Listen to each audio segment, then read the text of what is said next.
Hey everybody, Ryan here from Android Calls. I'm here to give you my review today on the OnePlus Pad. Now, this is a device that's a little bit older. It's not brand new. It came out last season, we'll say. But I got to tell you, it's really become an amazing addition to my life now. So let's just go over just basically, you've seen the unboxing. This is a $549 tablet on sale right now. It's regular $649.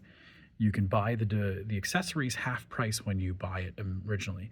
So the Stylo is 140 regular. It's gonna be 70 bucks if you buy it. This is 210. It's gonna be 105 when you buy it, the keyboarding case. So and I definitely want to say that you'll want those as well to go with it.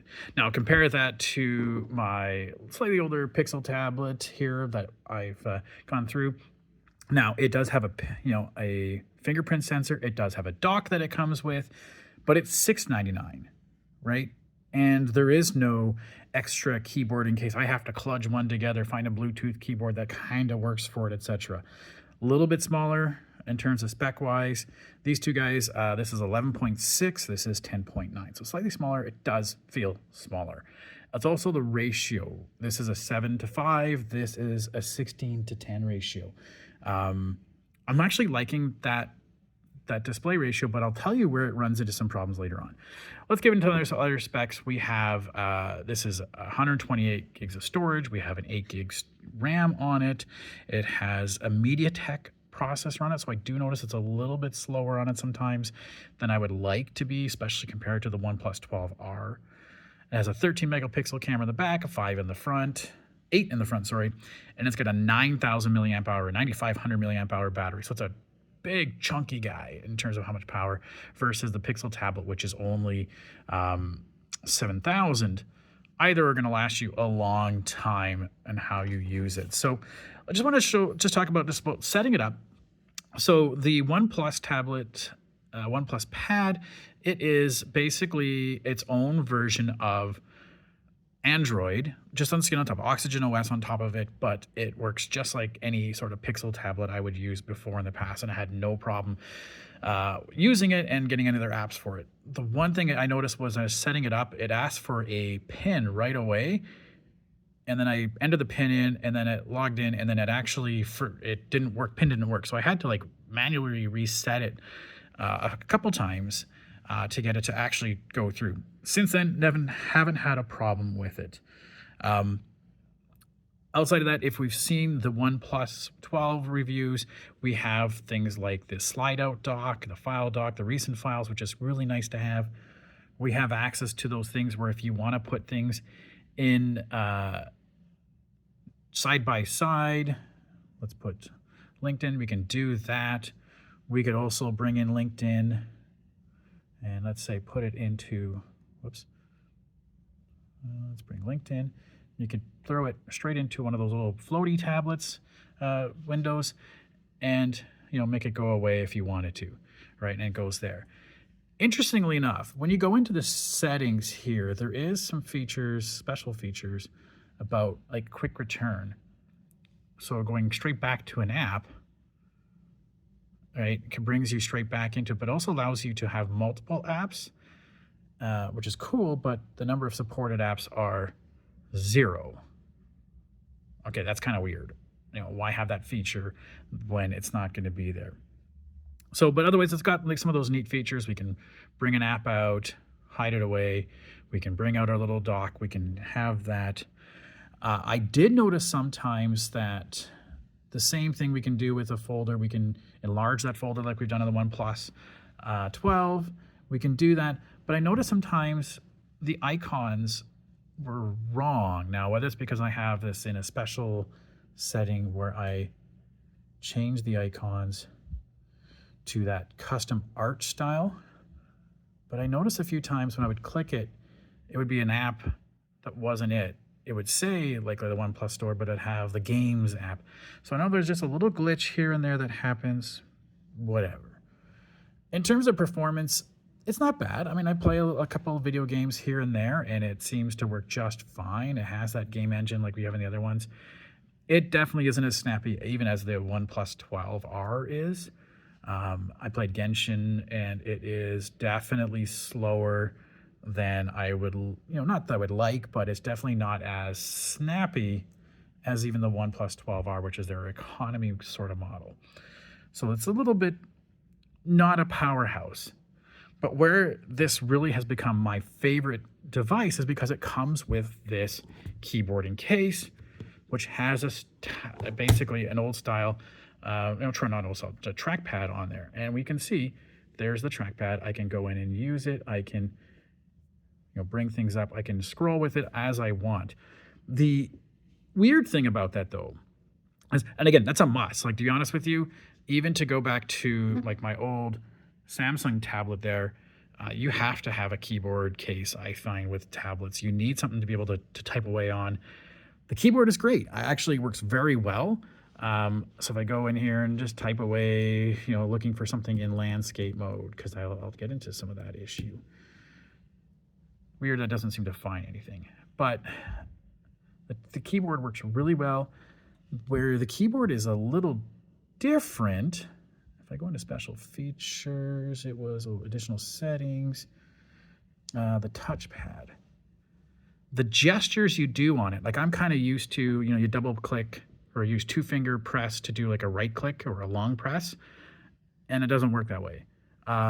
You switch between apps using 3. I think I've done that in the past, but to go back one where I would normally like use 2 swipe, it's a 3-button tap, right? Okay. Switch back to the previous. We've got recent tabs. Okay, so we swipe up from there. I can do that. That works. Right. Back to the home screen. Sure. Bring up a floating window. It's kind of cool. You do 4 squeeze. That's fine. Zoom in and out. It's fine. It's interesting that there's no long press. There's no sort of that way. So if I wanted to go to a feature and long press, well, now it's working. It wouldn't work on things like the browser where you long press to right click or whatever. None of those would work with this. So that was a bit of an odd thing, but it's getting used to it. And it's interesting to go back to a different laptop or something where that is a different style. So I needed to sort of figure that out. Yeah. What else can we talk about? So I love it. It's my daily user. Some of the weird things is that apps that are made for, portrait mode, why do I have 2 now going here? It's been weird. Now, this is obviously a problem of the app developer themselves and how they're doing it, right? So I think Instagram is the same. So this is a meta problem. I mean, almost the apps that I'm running into are meta problems, right? So how do we get this going around? Okay. Where it really becomes an issue is using the business suite thing. It automatically goes there. There's no way to force it. Even if, and it does that weird thing. It really is weird. So even if I want to go to this and then okay, I want to make it into a floating window. I want to make it into a floating window. I want to make it into a floating.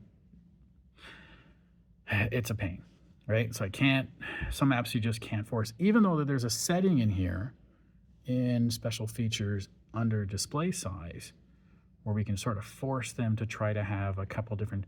I can't add apps into here. It's just sort of like, okay, I think Instagram's going to have an issue. Like, why isn't that one showing there? What about LinkedIn? LinkedIn was doing some weird things too. So some of the apps still need to be sort of optimized, and this is where iOS has the notch and the fact that they do a little better in that way. Yeah, okay.